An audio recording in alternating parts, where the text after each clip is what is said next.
Private hospital का bill insurance cover करूगी कि नहीं? मुख्यमंत्री सहज योजना कार्ड हैगा, फिर कोई टेंशन नहीं, थोड़ा सारा ट्रीटमेंट कैशलेस है। बिना पैसिਆਂ ਦੇ? जी हाँ, ਹਰੇਕ ਨਾਗਰਿਕ ਜਿਹੜਾ ਹੈ ਉਹ ਮੁੱਖ ਮੰਤਰੀ ਸਿਹਤ ਕਾਰਡ ਜਦੋਂ ਬਣ ਗਿਆ ਤਾਂ ਉਹ 10 ਲੱਖ ਰੁਪਏ ਦਾ ਮੁਫਤ ਤੇ ਕੈਸ਼ਲੈਸ ਜਿਹੜਾ ਇਲਾਜ ਕਰਾਉਣ ਦੇ काबिल भी होगा, एलिजिबल भी होगा। पंजाब सरकार लेकर आई है दुनिया की पहली सेहत योजना। अब पैसे के कारण पंजाब का कोई भी नागरिक बढ़िया इलाज से वंचित नहीं रहेगा। सेहत का हक सबके लिए। मिडिल ईस्ट की तरफ बढ़े रूस और चीन के युद्धपोत। दुनिया में तीसरे विश्व युद्ध की आहट। अमेरिकी एयरक्राफ्ट कैरियर को डुबोने का बनाया प्लान। इस बार समुद्र में लड़ी जाएगी सबसे खतरनाक लड़ाई। ईरान और अमेरिका के बीच कभी भी जंग शुरू हो सकती है। अमेरिका की तरफ से खबरें आ रही हैं कि ईरान पर अकेला अमेरिका हमला नहीं करेगा, बल्कि 7 देश एक साथ मिलकर ईरान पर हमला करेंगे, जिसमें अमेरिका, इजराइल, ब्रिटेन, फ्रांस भी शामिल होंगे। लेकिन बड़ा सवाल, क्या दूसरी तरफ ईरान अकेला इन सभी से भिड़ेगा या फिर चीन और रूस के साथ मिलकर जवाब देगा? वैसे ईरान की तैयारियों को देखकर तो अभी तक ऐसा ही लग रहा था कि वो अमेरिका और उसके मित्रों से अकेले भिड़ने की तैयारी में था। लेकिन अब जो कुछ मिडिल ईस्ट में होता दिखाई दे रहा है, उसके बाद ये भी कहा जा रहा है कि ईरान का साथ रूस और चीन दे सकते हैं। अब ये देश खुलकर ईरान के साथ लड़ेंगे या फिर हथियारों के जरिए ईरान की मदद करेंगे, इसे लेकर जरूर सवाल उठ रहे हैं। लेकिन जिस तरह से रूस और चीन के युद्धपोत भी मिडिल ईस्ट की तरफ बढ़ रहे हैं, उसने अमेरिका के कैंप में खतरे के सायरन बजाना शुरू कर दिया है। इसी पर आज हम अपनी स्पेशल रिपोर्ट में करेंगे बात। नमस्कार, मैं आंचल। ओमान की खाड़ी में इस वक्त जबरदस्त सैन्य जमावड़ा दिखाई दे रहा है। अमेरिका का striker aircraft carrier USS Abraham Lincoln Oman की खाड़ी में तैनात है। उसके साथ पूरा जंगी बेड़ा ईरान पर हमला करने की पोजीशन ले चुका है, तो दूसरी तरफ ईरान ने भी अपना जंगी बेड़ा ओमान की खाड़ी की तरफ रवाना कर दिया है। 1 फरवरी से ईरान ओमान की खाड़ी और हॉर्मुज डलरमरू मध्य में लाइव फायर एक्सरसाइज शुरू कर रहा है। दावे यहां तक किए जा रहे हैं कि ईरान के साथ इस लाइव फायर एक्सरसाइज में चीन और रूस के युद्धपोत भी शामिल होंगे। चीन और रूस के युद्धपोत ओमान की खाड़ी में भी पहुंच चुके हैं और यही कारण है कि ईरान की तरफ से किए जा रहे इस एक्सरसाइज की गूंज अमेरिका और पूरे यूरोप में सुनी जा रही है। अमेरिका ईरान को धमका रहा है कि इस एक्सरसाइज को तुरंत रोका जाए, लेकिन ईरान ने साफ कह दिया है कि वो अमेरिका के ना तो दबाव में है और ना ही उसकी कोई धमकी का असर उस पर हो सकता है।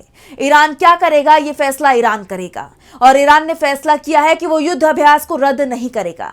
ऐसे में सबसे बड़ा सवाल तो यही उठ रहा है कि पश्चिमी मीडिया जो दावे कर रहा था कि 1 फरवरी को ईरान पर हमला हो सकता है, लेकिन जहां पहले से ही रूस और चीन की सेनाएं मिलकर ईरान के साथ युद्धाभ्यास कर रही हैं, जहां अमेरिका का जंगी बेड़ा भी तैनात है, वहां हमले की हिम्मत अमेरिका और पश्चिमी देशों की सेनाएं जुटा पाएंगी, क्योंकि हमला हुआ तो फिर यह हमला चीन और रूस पर भी माना जा सकता है और ऐसा कहीं हो गया तो फिर तीसरा विश्व युद्ध भी शुरू हो सकता है।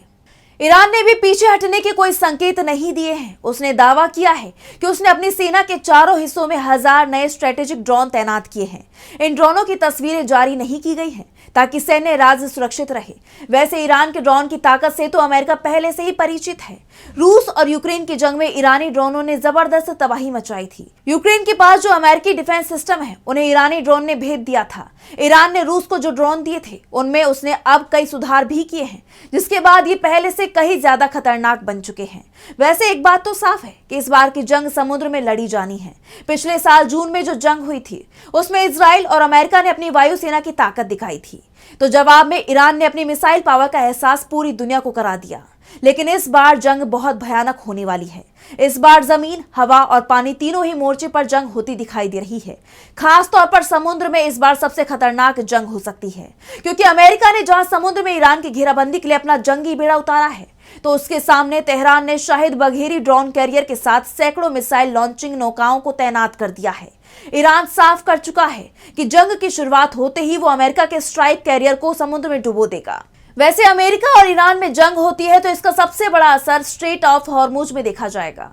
ये समुद्री रास्ता दुनिया की ऊर्जा सप्लाई की रीढ़ माना जाता है। दुनिया का करीब 20% तेल और बड़ी मात्रा में प्राकृतिक गैस इसी रास्ते से गुजरती है। सऊदी अरब, इराक, यूएई और ईरान जैसे बड़े तेल उत्पादक देश इसी रूट पर निर्भर हैं। यहाँ इस समय ईरान की नौसेना की जबरदस्त उपस्थिति दिखाई दे रही है। ईरान ये दिखा रहा है कि किसी भी तरह का हमला हुआ तो वो इसकी नाकेबंदी कर देगा। ईरान के IRGC कमांडर मोहम्मद अकबर जादे ने अमेरिका को चेतावनी दी है कि अगर हमला होता है तो ईरान हॉर्मुज को ब्लॉक कर देगा। हॉर्मुज पर जमीन, समुद्र और हवा हर तरफ से ईरान का कंट्रोल है और अब ये कंट्रोल पारंपरिक तरीके से नहीं बल्कि इंटेलिजेंस सिस्टम के जरिए किया जा रहा है, जिससे कोई भी जहाज और कोई भी गतिविधि ईरान की नजर से बच नहीं सकती। जंग के हालात देख ईरान ने खाड़ी के सभी देशों को सख्त चेतावनी भी जारी कर दी है और कहा है कि अगर किसी पड़ोसी देश ने अपनी जमीन, आकाश या समुद्र का इस्तेमाल अमेरिका और उसके सहयोगियों को करने दिया तो उन सभी देशों को ईरान का दुश्मन माना जाएगा और अपने दुश्मनों को ईरान सख्त सजा देगा। ईरान की धमकी का असर भी दिखाई दे रहा है।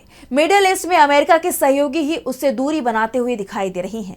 सऊदी अरब, कतर, ओमान, तुर्की और मिस्र ने साफ कह दिया है कि जंग में हम अपनी जमीन और आसमान का इस्तेमाल अमेरिका को नहीं करने देंगे। ये सभी देश अमेरिका और ईरान दोनों से ही संयम बरतने की अपील कर रही हैं। अरब लीग के महासचिव अहमद अबुल गैत ने दुनिया को चेतावनी देते हुए कहा है कि ईरान पर कोई भी सैन्य कार्रवाई पूरे पश्चिम एशिया को आग में झोंक सकती है और ये दुनिया की शांति के लिए आपदा होगी। अरब देशों को डर है कि अगर युद्ध हुआ तो ईरान का जवाब सबसे पहले उनके इलाकों और वहां मौजूद अमेरिकी ठिकानों पर आएगा। ईरान की इस तैयारी का ही असर दिखाई दे रहा है। जो डोनाल्ड ट्रंप 4 दिन पहले तक सिर्फ जंग की बात कर रहे थे, दावे कर रहे थे कि बातचीत का वक्त निकल गया है, अब एक्शन की तैयारी है। वो ट्रंप एक बार फिर से ईरान से बातचीत शुरू करने को कहने लगे हैं, लेकिन ईरान ने भी साफ कह दिया है कि बातचीत तो करेंगे लेकिन इसके लिए कोई शर्तें नहीं होंगी और अगर कोई शर्त होती है तो वो दोनों ही तरफ के लिए होगी।